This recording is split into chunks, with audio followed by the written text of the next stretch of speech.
네, 이전에 김진호 기자 보도로 보셨죠. 5년 전 당시 대통령의 행적조사 방해, 이를 위해서 청와대는 세월호 특조위의 공무원 임용을 보류하고 파견도 중단했습니다. 결국 특조위는 부족한 인원으로 진상을 밝히지 못한 채 활동을 종료해야 했습니다. 이세준 기자입니다. 대통령에 대한 특조위 조사가 의결된 2015년 11월 23일 경제수석실에서 작성한 동향 보고서입니다.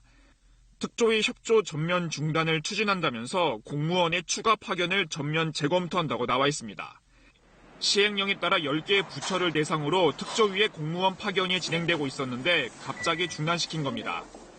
이에 대해 당시 인사혁신처 담당 국장은 청와대 지시로 공무원 파견이 보류된 게 맞다며 대통령을 조사하려는 움직임이 있었기 때문이라고 들었다고 진술했습니다. 파견에 관해서는 그 당시 세월호 특조위 법에 명기되어 있는 법률 사항입니다. 그 사유를 세월호 특조위에 반드시 통보를 하게 돼 있습니다. 함께 진행되던 특조위 진상규명국장의 임용도 보류됐습니다.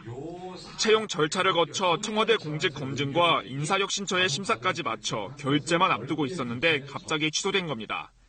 정진철 당시 인사수석은 사참위 조사에서 비서실장과 세월호 담당 수석에게 요청받아 진상규명국장 임용 보류를 인사혁신 비서관실 행정관에게 지시했다고 진술했습니다. 이후 특조위는 수차례에 거쳐 진상규명국장 임용과 공무원 파견을 요구했지만 각 부처는 무응답으로 일관했습니다. 어렵게 출범한 세월호 특조위는 결국 대통령 행적은커녕 제대로 된 조사를 하지 못한 채 해산되어 있습니다.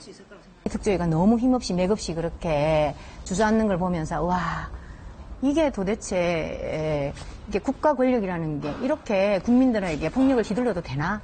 그런 상황들에 대해서 정말 힘들었어요.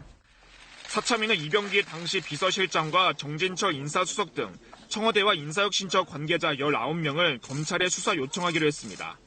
KBS 뉴스 이세준입니다.